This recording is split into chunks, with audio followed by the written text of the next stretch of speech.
अवधूत चिंतन श्री गुरुदेव दत्त गणगणगणात होते. आज आपण बघतोय, आज आहे 3 ऑगस्ट आणि अमावस्या उद्या लागणार. दीप अमावस्येची पूजा आपण उद्या करणार आहे. तर आज 3 ऑगस्ट, आज आपल्याला काही उतारे करायचे आहेत आपल्या घरासाठी, आपल्या मुलांसाठी, आपल्या सुखी जीवनासाठी. अमावस्या आज 3:45 वाजता काहीतरी लागणार आहे. तर उद्या आपल्याला दीपपूजन करायचंय, पण उतारे हे आपल्याला आजच करायचे आहेत. तर उतारे काय करायचे आहेत आपल्याला? आपल्या घरासाठी, आपल्या मुलांसाठी, त्यांच्यावर कुणाची नजरबाधा झाली असेल, आपल्या घरात नकारात्मकता असेल, त्यासाठी आपल्याला उतारा करायचा आहे. आपल्याला एक नारळ घ्यायचा आहे. नारळावरती आपल्याला शेंदूर आणि त्रिशूळ करायचा आहे. शेंदूर आणि त्रिशूळ करायचा आहे आणि तो नारळ आपल्याला आपल्या घरावरून संध्याकाळच्या वेळी 7 वेळा उतरवायचा आहे. आणि तो नारळ उतरवताना तुम्हाला तुमच्या गुरुचंच नामस्मरण करायचं आहे. त्याचबरोबर तुम्हाला त्याच्यामध्ये त्यांना असं बोलायचं आहे की माझ्या घरात जी काही निगेटिव्हिटी असेल, जी काही नकारात्मकता असेल, माझ्यावर कुणाचा काही, माझ्या घरावर काही नजरदोष असेल तर तो निघू दे, तो दूर होऊ दे, असं म्हणून तुम्हाला 7 वेळा तो नारळ आपल्या घरावरून उतरवायचा आहे. आणि अशा जागी टाकायचा आहे की ज्या जागेवर कुणाचा पाय पडणार नाही.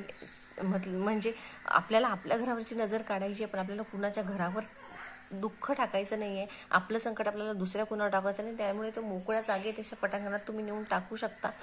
त्याचबरोबर असाच उतारा तुम्ही तुमच्या गाडीवर करू शकता. पण एक लक्षात ठेवा, गाडीवर उतारा करताना गाडी चालू करून त्याचा उतारा काढावा. त्याचबरोबर घरावरून जर तुम्हाला उतारा काढायचा असेल तर, भाड्याचं घर असेल तर उतारा काढू नका. स्वतःचं घर असेल तरच उतारा काढा. त्याचबरोबर तुमच्या घरामध्ये जर कोणी सतत आजारी राहत असेल, तुम्हाला वाटत असेल की याच्यामध्ये खूप निगेटिव्हिटी आहे, खूप नकारात्मकता आहे, तर तुम्ही त्याच्या अंगावरून सुद्धा हा नारळ 7 वेळा उतरून टाकू शकता.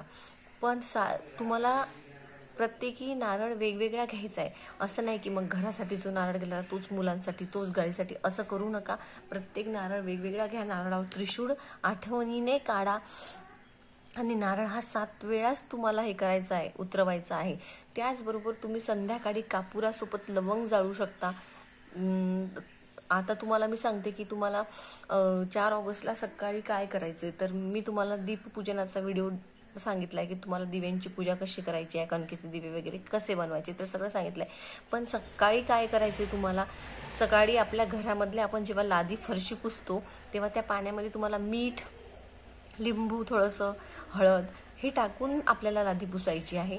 त्याचबरोबर आपला जो मेन दरवाजा आहे तो स्वच्छ पुसायचा आहे. अमावस्येचा दिवस म्हणजे आपण त्या दिवशी लक्ष्मीपूजन करत असतो. लक्ष्मी प्राप्तीसाठी हा दिवस जास्त खास मानला जातो. त्यामुळे आपल्याला आपली घराची स्वच्छता ठेवायची आहे.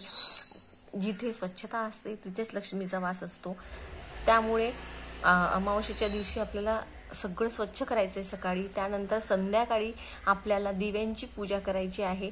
तुम्हाला सांगितलंच आहे दिव्याची पूजा कशी करायची. त्याचबरोबर दुसऱ्या दिवशी श्रावण सोमवार लागणार आहे. त्याच्यामुळे आपल्याला अमावस्येच्या दिवशीच आपल्या घरातला जो काही केर कचरा असेल तो सगळा काढून आपली सगळी घराची साफसफाई आपल्याला सकाळी करून घ्यायची आहे. संध्याकाळी आपल्याला दिव्यांचं पूजन करायचं आहे.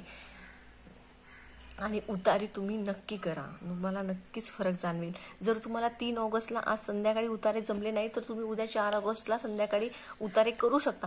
पण जमलं तर आजच करा. नमस्कार.